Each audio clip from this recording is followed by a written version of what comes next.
Students, welcome back to biology cell. आज हम classroom lecture की सीरीज में क्लास 12th का डीएनए रेप्लिकेशन पार्ट करने वाले हैं। और ये मैं आपको इतने सिंपल शब्दों में बहुत ही जल्दी ख़त्म कर दूंगी कि आप नीट दे रहे हैं या सीयूईटी दे रहे हैं या आप बोर्ड दे रहे हैं या फिर कोई और अदर कंपटीशन की तैयारी कर रहे हैं या इनफैक्ट अगर आप ग्रेजुएशन भी कर रहे हैं तो भी आपके लिए ये बहुत ही ज़्यादा फायदेमंद होने वाला है। तो आप एंड तक मेरे साथ बने रहिए। चलिए स्टार्ट करते हैं डीएनए रेप्लिकेशन। डीएनए रेप्लिकेशन के की पॉइंट्स क्या है? आप सभी को पता है कि भाई डीएनए तो क्या है हमारी बॉडी में, यही है अल्टीमेट डायरेक्टर। अब डीएनए रेप्लिकेशन वर्ड का मतलब क्या है? रेप्लिकेशन का रेप्लिका वर्ड का मतलब है बच्चों अपनी जैसी कॉपीज तैयार करना। तो यानी कि जब डीएनए अपनी जैसी कॉपीज तैयार करेगा उसे हम डीएनए रेप्लिकेशन कहेंगे। डीएनए को अपनी जैसी कॉपीज क्यों बनानी पड़ रही है? तो बच्चों ऐसा होता है कि देखिए जब सेल डिवाइड करेगी, जब भी मियोसिस या माइटोसिस होगा तो नई सेल बनेगी। जब डॉटर सेल बनेगी तो क्या उनके न्यूक्लियस में डीएनए क्रोमोसोम डीएनए नहीं होना चाहिए? क्रोमोसोम डीएनए का ही बना हुआ है ना, डीएनए की कॉम्पैक्ट स्ट्रक्चर है, तो क्या वो नहीं होना चाहिए? भाई अगर न्यूक्लियस नहीं होगा तो डायरेक्टर नहीं होगा, ब्रेन ऑफ द सेल नहीं होगा, तो फिर सेल सेल तो लिविंग ही नहीं रहेगी, उसकी आइडेंटिटी नहीं रहेगी। तो इसलिए जब डॉटर सेल्स बनती हैं तो हमेशा जब जब डॉटर सेल बनेंगी तो उससे पहले जो डीएनए है वो रेप्लिकेट करेगा। तो डीएनए का रेप्लिकेशन जो सेल साइकिल है, सेल साइकिल की जो सिंथेसिस फेज है, एस फेज, उसमें डीएनए का रेप्लिकेशन होता है। ये क्वेश्चन आपका नीट में भी बहुत पहले आ चुका है। इसकी डायरेक्शन क्या होती है? डीएनए की जो डायरेक्शन होती है रेप्लिकेशन की, वो हमेशा 5 प्राइम से 3 प्राइम डायरेक्शन में ही ये डीएनए का रेप्लिकेशन होगा। ये एक बहुत ही ज़्यादा एंजाइम कंट्रोल्ड प्रोसेस है और बिल्कुल ऐसे मशीनरी के जैसे होता है, एक के बाद खट खट खट खट एंजाइम्स आते जाते हैं और वो लगते जाते हैं। तो जो डीएनए रेप्लिकेशन है उसके लिए मैं आपको साथ के साथ जब स्टेप पढ़ाऊंगी तब एंजाइम्स भी पढ़ाती जाऊंगी। और अगर आपको इसके बारे में एक्स्ट्रा लिखना कैसे है या आपको कुछ और डिटेल भी चाहिए तो आप हमारा बायोलॉजी सेल का ऐप है वो डाउनलोड कीजिए। वहाँ आपको कुछ स्टडी मटेरियल मिलेगा देखने को, कुछ पिक्स मिलेंगी, पिक्चर्स, यहाँ पे जितनी पिक्चर्स हैं वो वहाँ मिल जाएंगी। और इसके अलावा भी कुछ आपको वहाँ पे कुछ एमसीक्यूज, कुछ क्विज और कुछ आपको स्टडी मटेरियल मिलेगा, तो आपके लिए बेनिफिशियल रहेगा। तो मेरे एप्लीकेशन के लिए जो नीडेड एंजाइम है डीएनए पॉलीमरेज, वो आपका 5 प्राइम टू 3 प्राइम डायरेक्शन को ही पहचानता है, सिर्फ उसी में चलता है। बाकी 3 प्राइम टू 5 प्राइम डायरेक्शन में जाने के लिए वो एक तरह से ब्लाइंड है, अंधा है, उसको नजर नहीं आती वो डायरेक्शन।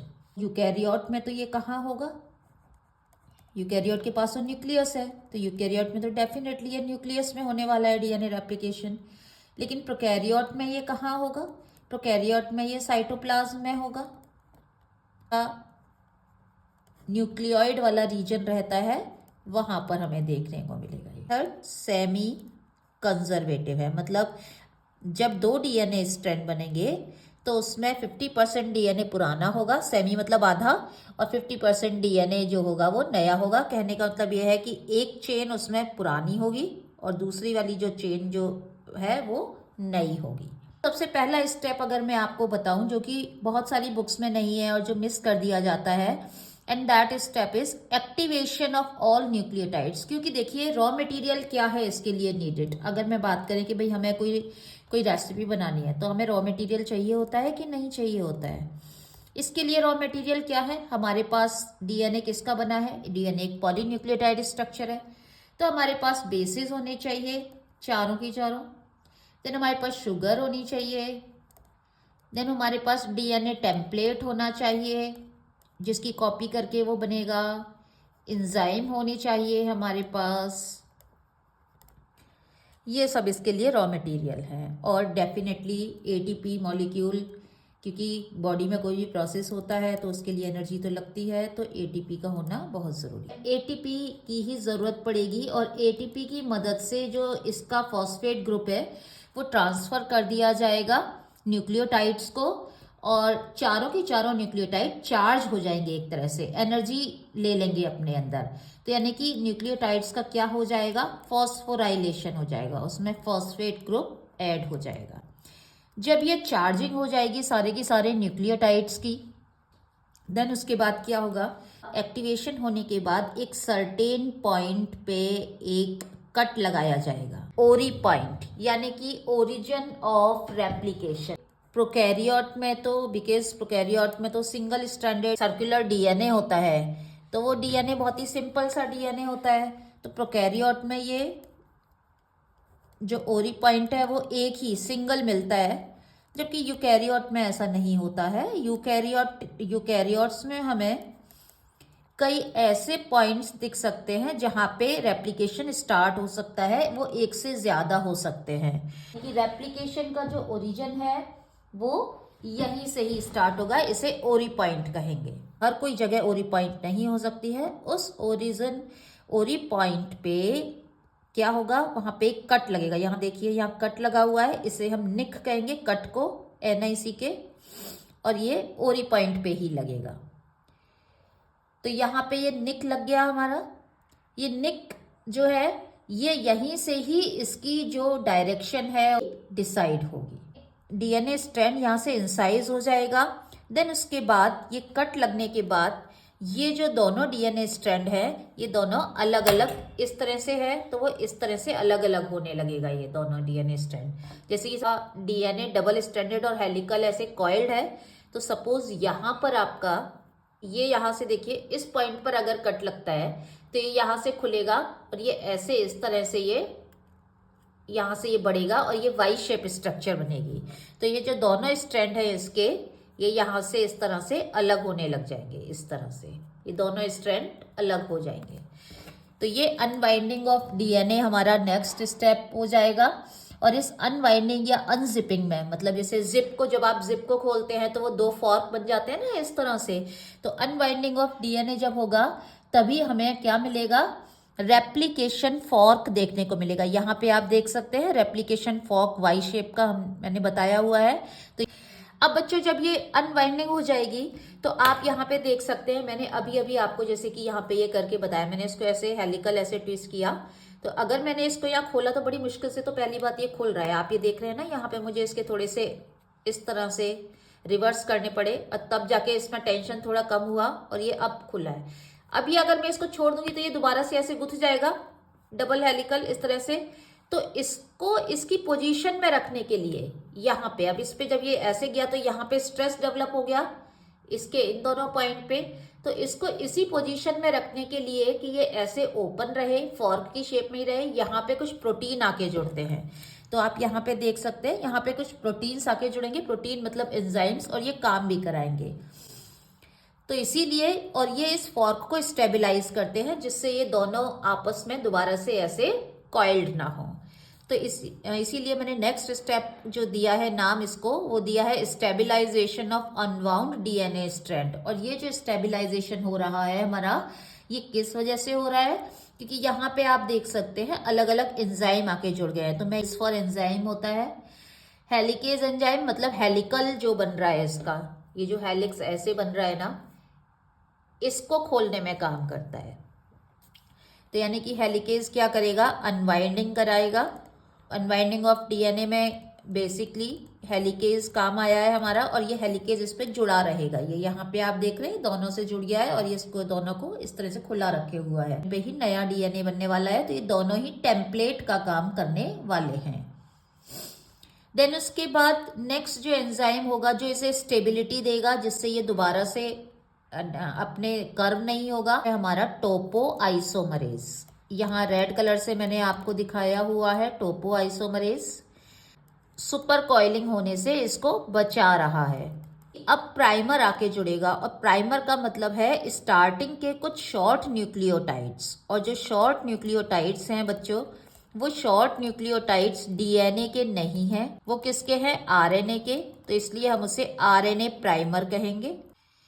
आरएनए प्राइमर, एक बात ध्यान देने की है यहाँ पर कि ये सिर्फ डीएनए के 3 प्राइम एंड पर ही आके अटैच होगा, जबकि मैंने आपको अभी बताया कि डीएनए रेप्लिकेशन की डायरेक्शन है 5 प्राइम टू 3 प्राइम। आगे बात करते हैं, जब आरएनए प्राइमर जुड़ जाएगा तो उसके बाद ही डीएनए पॉलीमरेज को ये पता चलेगा कि एक्चुअल रेप्लिकेशन कहाँ से करवाना है। मतलब जैसे यहाँ पे आरएनए प्राइमर जुड़ गया है, ये जो प्राइमेज एंजाइम है ये जब आरएनए प्राइमर को जोड़ेगा तभी जो डीएनए पॉलीमरेज है वो इसका पॉलीमराइजेशन करवा पाएगा। मतलब तो यहाँ पे देखिए मैंने ये डार्क ग्रीन कलर से ये आरएनए प्राइमर बनाए हुए हैं, दोनों में ही इस है डीएनए पॉलीमरेज वो जुड़ेगा, और ये रेड कलर से डीएनए पॉलीमरेज है वो जुड़ेगा, और वो आगे आगे आगे आगे ऐसे खिसकता जाएगा, स्लाइड होता जाएगा, साथ में वो न्यूक्लियोटाइड की चेन को लगाता जाएगा, इधर bases, sugar, phosphate, synthesis of new strand. ये लास्ट सबसे टॉपिक है रेप्लिकेशन में, यानी कि अब जो नया स्ट्रैंड बनेंगे, ये यहाँ पे देखिए एक नया स्ट्रैंड बना है ब्लू कलर से, यहाँ भी एक नया स्ट्रैंड बन रहा है। ये नया स्ट्रैंड किसके बेसिस पे लगेंगे? कॉम्प्लीमेंटरिटी रूल पे। कॉम्प्लीमेंटरिटी रूल को आप सभी समझते हैं कि जो ए है वो हमेशा टी से कंबाइन होगा, जी हमेशा सी से कंबाइन होगा, यानी कि जहाँ पे यहाँ पे ए है वहाँ पे टी लगेगा, जहाँ पे टी है वहाँ पे आपका ए लग जाएगा, जहाँ जी है वहाँ सी लग जाएगा, और जहाँ पे इसको सी मिल रहा है वहाँ पे जी लग जाएगा। तो इस तरह से आपका नया स्ट्रैंड बनता जाता है। अब यहाँ पे आप देखिए दो नए स्ट्रैंड है, इन दोनों नए स्ट्रैंड में कितना बड़ा अंतर है। एक स्ट्रैंड आपको यहाँ पे कॉन्टिन्यूस दिख रहा है, इसमें कोई भी गैप नहीं है और सिर्फ एक ही आरएनए प्राइमर जुड़ा हुआ है। उसके बाद पर बिना किसी इंटरप्शन के एक लंबा न्यूक्लियोटाइड की चेन बना दी है।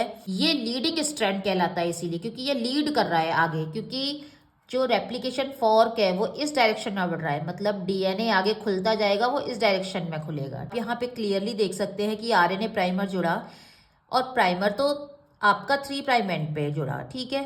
प्राइमर जुड़ने के बाद डीएनए पॉलीमरेज ने तो 5 प्राइम टू 3 प्राइम चला, तो इसके लिए ये जो डायरेक्शन है ये 5 है, और ये यहाँ पे आपका 5 डायरेक्शन हुई, तो ये तो आगे बढ़ेगा। इसके लिए तो 5 प्राइम ये वाला एंड हुआ, और 3 प्राइम कौन सा हुआ? ये वाला हुआ।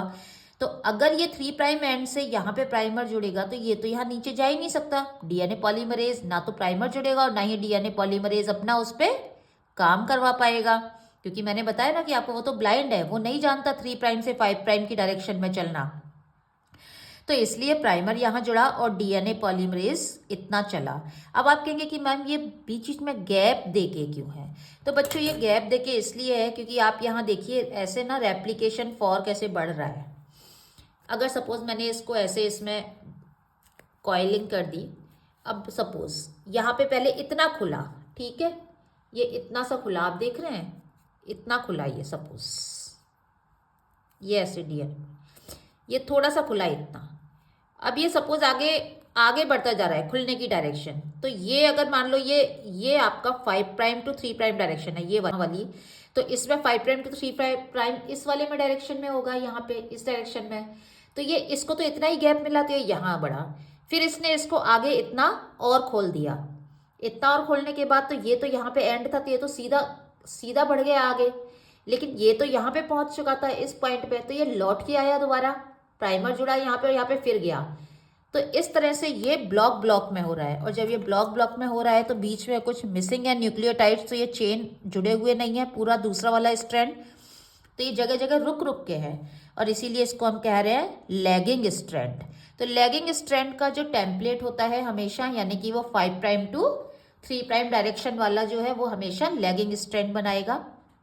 इनके ये जो गैप हैं, ये गैप, इनको भरने के लिए लाइगेज एंजाइम आता है।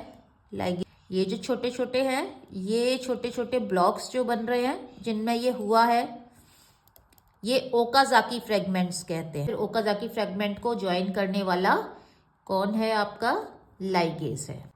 जब ओकाजाकी फ्रेगमेंट ज्वाइन हो जाएंगे, गैप फिल हो जाएगा, तो ये पूरा एक कॉन्टिन्यूस डीएनए बन जाएगा। इसकी तरह से प्राइमर्स रिमूव कर दिए जाते हैं सारे, और उनकी जगह डीएनए स्ट्रैंड आ जाते हैं। ये काम ये भी डीएनए पॉलीमरेज का ही काम है। डीएनए पॉलीमरेज के 2 काम है, एक तो ये प्रूफ रीडिंग भी करता है, और दूसरा ये क्या करेगा? Synthesis of new DNA strand, मतलब रेप्लिकेशन को करवाने वाला मेन एंजाइम कौन सा हुआ? आपका डीएनए पॉलीमरेज। जिसको कोई भी प्रॉब्लम है तो मैंने बहुत प्लेलिस्ट में अलग अलग तरीकों से बहुत सारे जेनेटिक्स के आपके कन्फ्यूज़न को दूर किया हुआ है, तो आप उनको भी जाके देख सकते हैं, जहां आपको पूरी हेल्प मिलेगी। क्योंकि बच्चों, आप एक यही चैनल है जहां पे आपको अलग अलग तरीकों से एक ही टॉपिक को समझाया जाता है और आपके सारे डाउट्स दूर किए जाते हैं। और हमें 2 स्ट्रैंड्स मिल रहे हैं और दोनों स्ट्रैंड फिर कॉइल्ड हो जाते हैं। इसमें से एक स्ट्रैंड पुराना है और दूसरा नया है। एक है, यहाँ आप देख सकते हैं, ग्रीन वाला पुराना है, ब्लू वाला नया है। इसीलिए हम इसके रेप्लिकेशन को सेमी कंजर्वेटिव रेप्लिकेशन कह रहे हैं।